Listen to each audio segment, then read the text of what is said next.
रोहित शर्मा जी, पहला सवाल, uniform civil code का मुद्दा बीजेपी की तरफ से उठाया जा रहा है। देखिए, मैं आपको एक बात बता देता हूँ कि भाजपा की बात का और गधे की लात का कोई भरोसा नहीं है। भाजपा अपनी बातों का और अपने वादों की बिल्कुल भी पक्की नहीं है। ये बात मैं आपको बता दूं। अगर वादों की पक्की होती, ये यूनिफॉर्म सिविल कोड, ये पॉपुलेशन जनसंख्या नियंत्रण बिल कब से सुनता आ रहा हूं मैं, अब तक लागू नहीं किया गया। ये लिप्त हैं और ये तो बिजनेसमैन है, ये तो बिजनेसमैन है। ये कभी जनता के बीच में नहीं आते। कभी आप में से इतने सारे लोग हैं, कभी आप में से किसी से मिले सीएम साहब?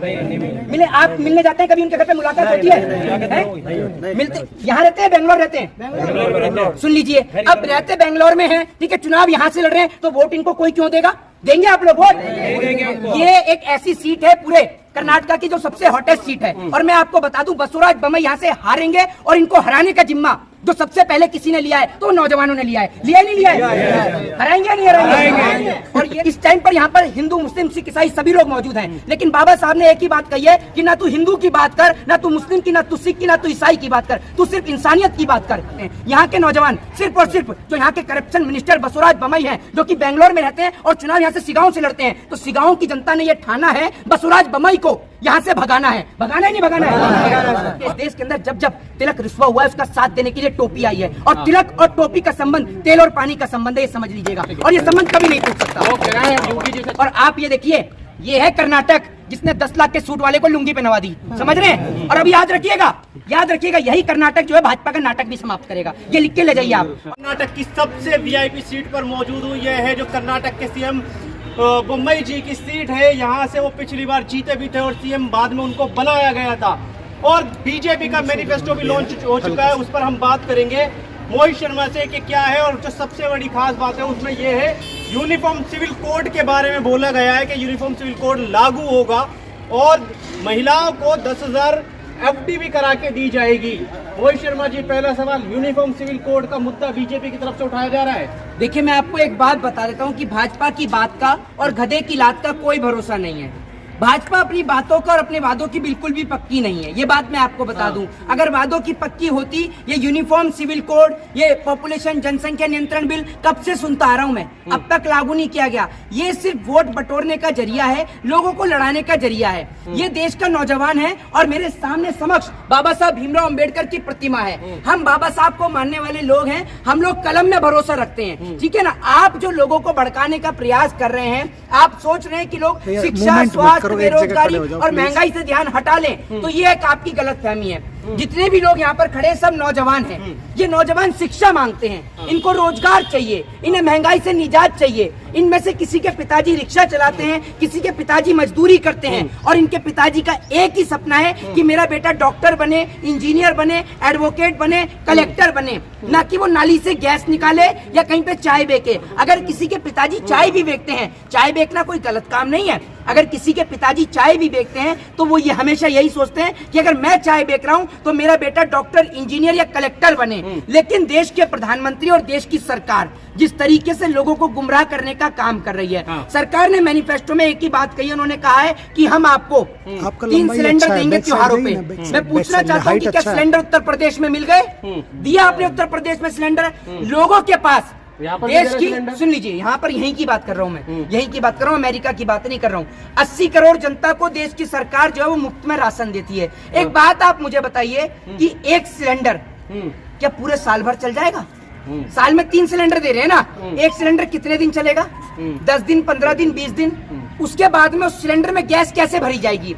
मैं कहता हूँ कि ना तो कर्नाटक की जनता को और कर्नाटक के नौजवान को ना तो फ्री में सिलेंडर चाहिए और ना फ्री का कुछ सामान चाहिए, बस इस नौजवान को रोजगार चाहिए। क्योंकि अगर ये नौजवान को 50,000 की नौकरी मिलेगी तो ये घर में सिलेंडर भी ला सकता है, बिजली का बिल भी भर सकता है, पानी का बिल भी भर सकता है, और साथ साथ अपने घर परिवार के साथ साथ और भी लोगों का घर परिवार चलाने का दम फ्री रखता का है। कुछ नहीं चाहिए तो राहुल गांधी क्यों फ्री का बांट रहा है? 200 यूनिट फ्री, 3,000 युवाओं को फ्री, 2,000। मैं आपसे क्या कह रहा हूँ, मेरी बात सुनिए। ग्रेजुएटों को जो मिलता है ये बेरोजगारी भत्ता होता है, बेरोजगारी भत्ता नहीं मिलता। जब नौजवानों के पास रोजगार नहीं है, उसको बेरोजगारी भत्ता मिल रहा है, तो आपको आपत्ति क्या है? इस देश के नेता क्या करते हैं? मुझे आपत्ति नहीं, मतलब आपके सवाल पे फ्री नहीं चाहिए। फ्री का मतलब आप मेरी बात नहीं समझे। फ्री का मतलब ये जो सिलेंडर है, जब देश की सरकार ने जनता को इतना गरीब कर दिया कि 80 करोड़ जनता मोदी जी के राशन पर निर्भर है, लेकिन जनता ये कहती है कि आप हमारे बच्चों को अब रोजगार दे दीजिए, हमारे बच्चों को रोजगार चाहिए, शिक्षा चाहिए, हमें कुछ और चाहिए ही नहीं,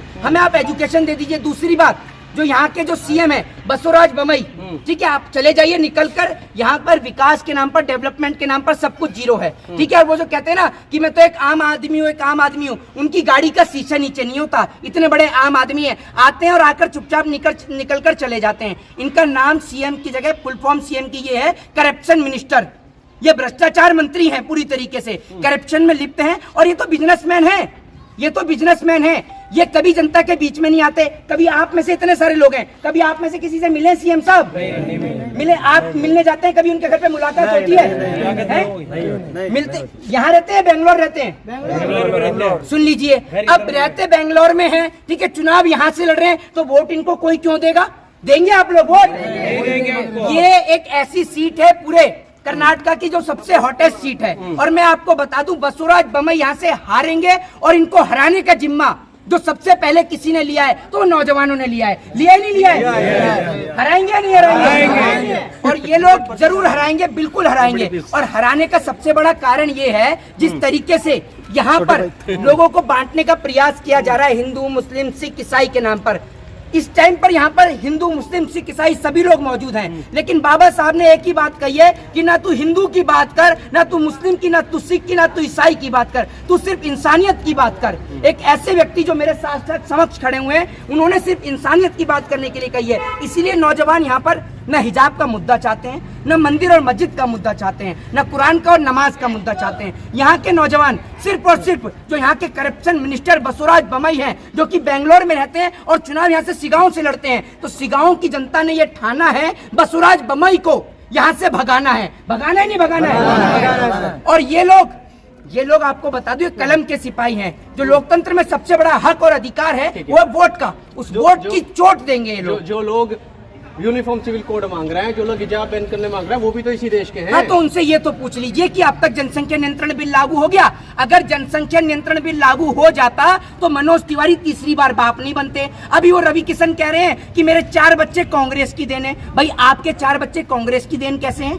बताइए ना। मुझे लगता है कि नेहरू जी जब ये रवि किशन काम करके आते होंगे तो नेहरू जी कहते होंगे बेटा रवि किशन आराम हराम है, जाके काम पे लग जाओ, तभी इनके 4 बच्चे हो गए। भाई कैसे? बिल्कुल एक इनलॉजिकल बात करने का काम करते हैं, अतथ्य बातों का प्रयोग करते हैं, कोई तथ्य ही नहीं है। आज तक एक भी चीज लागू हुई है? चलिए आप जनसंख्या नियंत्रण बिल, यूनिफॉर्म सिविल कोड सबको हटा दीजिए, क्या देश के नौजवान को 2 करोड़ रोजगार मिल गया? आप चाहते हो यूनिफॉर्म सिविल कोड लागू हो या ना हो? होना चाहिए या नहीं होना चाहिए? एक बात का मुझे आप मेरी बात तो सुन लीजिए, मेरे सवाल का आप जवाब तो दे दीजिए। भाजपा ने आज तक सीए एनआरसी की बात की, उस पर इम्प्लीमेंट किया? बताइए ना आप मुझे। सीए एनआरसी के नाम पर सिर्फ वोट बटोरा गया। और मैं आपको बता दूं, ये जो आप यूनिफॉर्म सिविल कोड की बात कर रहे हैं, 1 जनवरी को राम मंदिर का उद्घाटन होने वाला है, ठीक है, सारे नौजवानों को उसमें व्यस्त कर दिया जाएगा, लेकिन अब एक भी नौजवान मंदिर और मस्जिद के नाम पर वोट नहीं डालेगा। डालेगा क्या कोई भाई? कोई डालेगा हिसाब के नाम पर वोट? किसके नाम पर वोट डालेंगे? डेवलपमेंट के नाम पर, एजुकेशन के नाम पर, इसी नाम पर वोट डालेगा ना। और ये जितने भी नेता जो मंदिर मस्जिद की बात कर रहे हैं कि यहाँ मंदिर बनवा देंगे, वहाँ मस्जिद बनवा देंगे, इनको वोट डालेंगे क्या आप? भाई बिल्कुल भी कोई वोट डालने को तैयार नहीं। और बहुत अनुभवी, और देखिए मैं आपको बता दूं बहुत बुजुर्ग भी हैं जी। मैं आपसे पूछना चाहता हूं चाचा, आप अगर आप अपने बच्चे का बेहतर भविष्य चाहते हैं, आप तो बहुत बुजुर्ग आदमी हैं, आप मस्जिद के नाम पर वोट डालेंगे या फिर कलम के नाम पर, शिक्षा के नाम पर डालेंगे? मस्जिद के नाम पर नहीं डालेंगे, मंदिर के नाम पर भी नहीं डालेंगे। बिल्कुल जी, सही डालेंगे तो शिक्षा के नाम पर। ये देखिए, ये इतने बुजुर्ग आदमी हैं, ये अपने बच्चों को, हम जैसे बच्चों को शिक्षा दे रहे हैं कि आप कलम के नाम पर वोट डालिए, आप ना तो मंदिर के नाम पर ना मस्जिद के नाम पर वोट डालिए। और आप सभी लोग अगर बाबा साहब को मानते हैं, उनको सुनते हैं, तो बाबा साहब ने एक ही चीज कही है कि आप शिक्षा के ऊपर ध्यान दीजिए, क्योंकि शिक्षा वो शेरनी का दूध है, जो शिक्षा का दूध पीता है सिर्फ वही दहाड़ता है। आज नरेंद्र मोदी जी के पास शिक्षा नहीं है, जिसका अभाव पूरे देश को भुगतना पड़ रहा है। आज अगर देश की जीडीपी खराब हो रही है, देश की इकोनॉमी खराब हो रही है, देश के अंदर भ्रष्टाचार बढ़ रहा है, महंगाई बढ़ रही है, नौजवानों को रोजगार नहीं मिल रहा है, तो उसके पीछे सबसे बड़ा अगर दुर्भाग्य है तो इस देश के अंदर एक ऐसे प्रधानमंत्री का जिसको ये नहीं बचा कि महिलाओं का सम्मान कैसे किया जाता है। वो कहते हैं बेटी बचाओ बेटी पटाओ, जबकि बेटी बचाओ टंग है, हो जाती गलती। कितनी बार स्लिप ऑफ टंग होती है ये बताइए ना। नहीं, मेरी बात तो सुन लीजिए, स्लिप ऑफ टंग भी हो जाती है। इनके नेता बैठकर असेंबली में पोर्न वीडियो भी देखते हैं, विधानसभा में भी पोर्न वीडियो देखते हैं। आप क्या, इसका मतलब क्या है? फोन में भी अपने आप आ जाती है। गलत है, उन पर कार्रवाई होनी चाहिए। मेरा फोन लीजिए, कहाँ है इसमें आई पॉर्न वीडियो? चलाइए ना आप जो चीज देखेंगे ना, एक कहावत है कि जैसा आप अगर बोया पेड़ बबूल का तो आम कहाँ से आएगा। तो जब आप फोन में जो देखेंगे वही तो सामने आएगा। आप देखते ही वही है, आप लोग की मंशा यही है। तो ऐसे लोग जो विधानसभा में बैठकर पॉर्न वीडियो देखते हो, ऐसे नेताओं को तो जनता बिल्कुल नहीं चुनेगी। ऐसे मैं आपको बता दूं, बहन बेटियों को बचाने की जरूरत है ना, वो भाजपाई नेताओं से है। ये हवस के पुजारी हैं, ये बहन बेटियों की इज्जत और आबरू के साथ खिलवाड़ करते हैं। और देश को ऐसा नेता बिल्कुल नहीं चाहिए जो देश के लोगों को बांटने का प्रयास करे, तोड़ने का प्रयास करे। ये देश हिंदू मुस्लिम सिख ईसाई की एकता के साथ चलता था, चलता है और चलता रहेगा। इस देश के अंदर जब सुन लीजिए, इस देश के अंदर जब तिलक रुस्वा हुआ है, उसका साथ देने के लिए टोपी आई है। और तिलक और टोपी का संबंध तेल और पानी का संबंध है, ये समझ लीजिएगा। और ये संबंध कभी नहीं टूट सकता। वो कह रहे हैं योगी जी से चाहिए, योगी जी प्रयागराज गए हैं, बोल रहे हैं ये धरती सबका बदला लेती है। अच्छा, मतलब अब नहीं, मतलब अब एक बात आप मुझे बताइए, अब मुख्यमंत्री बनने के लिए पहले मुकदमे लगवाओ 4-4, 5-5, 6-6, है ना? मुकदमे लगवाओ और सदन में खड़े होकर रो, और उसके बाद मुख्यमंत्री बन जाओ। और गृहमंत्री बनने के लिए पहले तिहाड़ रहकर आओ, तड़ी पार होकर आओ। और प्रधानमंत्री बनने के लिए पहले चाय बेच के आओ, उसके बाद देश बेचो। यही करे ना, यही करना है ना? सब स्कूल बंद करा दो, ताला लगा दो सब स्कूलों पर। चाय बेचने के लिए तो कोई डिग्री चाहिए नहीं होती, तड़ी पार होने के लिए कोई डिग्री नहीं चाहिए होती, है ना? गुंडा बनने के लिए कोई डिग्री नहीं चाहिए होती। यही काम करे। क्या दिक्कत है? योगी मॉडल आ जाएगा, माफिया राज खत्म हो जाएगा। आज ही बयान दिया उन्होंने कि धरती जो है सबका बदला लेती है। अच्छा, प्रयागराज की धरती, अच्छा, बदला ले लिया है उन्होंने। तो अमित शाह जी क्या है? अमित शाह जी क्या है? गृह मंत्री देश के। पहले क्या थे? पहले क्या थे? नेता थे भाजपा के। पहले भाजपा के नेता थे, बीजेपी के। अच्छा, मैंने तो नहीं सुना, मैं आज पहली बार सुना हूं मैं कि पहले नेता नेता थे। तो तड़ीपार कौन था? तड़ीपार मुझे लगता है पंडित नेहरू होंगे, है ना? पंडित नेहरू होंगे, है ना? चाय भी पंडित नेहरू ने बेची होगी, और आज देश में नेहरू जी बेच रहे हैं। यही हो रहा है ना सब कुछ। देश उनकी गलतियों से बिक रहा है। हाँ, उनकी गलतियों से बिक रहा है। आप एक बात बताइए, बीजेपी ने क्या बनाया इस देश में? बीजेपी ने क्या बनाया इस देश के अंदर? क्या विकास किया, बता दीजिए। फॉरेन डेवलपमेंट का, फॉरेन की जो फ्रेंडशिप है वो मजबूत करी है। अच्छा, रिश्ते मजबूत हुए। फॉरेन की फ्रेंडशिप इतनी मजबूत कर दी, अरुणाचल प्रदेश में खाली कर दिया चाइना ने बॉर्डर, कर दिया खाली, कर दिया खाली। हाँ है ना, बताइए, हूँ मत करिए। कहाँ ये सरकार मना कर रही है? कुछ नहीं आया। सरकार मना कर रही है। तो ये जो तमाम दस्तावेज जो निकल के आ रहे हैं, जो तमाम एजेंसियां जो छाप रही है, गलत है, झूठ है, मना कर दिया, सब झूठ है। बताइए ना आप मुझे। तो मना ही कर रहे हैं, सब झूठ है। हाँ, थोड़ा सा कम। मोदी जी तो झूठी बोलते हैं, सच ही कब बोलते हैं? मोदी जी ने सच कब बोला? अगर मोदी जी सच बोलते तो यहाँ पर प्रत्येक जो जितना आदमी खड़ा है सब 15-15 लाख का मालिक होता। वो बोला ना, जुमला है। मोदी जी सच ही कब बोलते हैं? मोदी जी ये बताइए, सच कब बोला है मोदी जी ने? है, उनसे कोई सवाल कर ले तो मैं गरीब माँ का बेटा हूँ। आप एक बात बताइए मेरे को, लोग नहीं, एक बात आप मुझे बताइए, वो गरीब माँ के बेटे हैं। लाल बहादुर शास्त्री, हम लोग के जितने भी लोग खड़े हैं, हम सब अंबानी और टाटा बिरला के बच्चे हैं। सब गरीब माँ के ही बच्चे हैं, सब गरीब माँ के ही बच्चे हैं। लेकिन फर्क इतना है, हम लोग बोलते नहीं है। लाल बहादुर शास्त्री जो है वो टाटा बिरला या अंबानी थे, धीरू भाई अंबानी थे। लाल बहादुर शास्त्री ने कभी बोला कि मैं गरीब माँ का बेटा हूँ?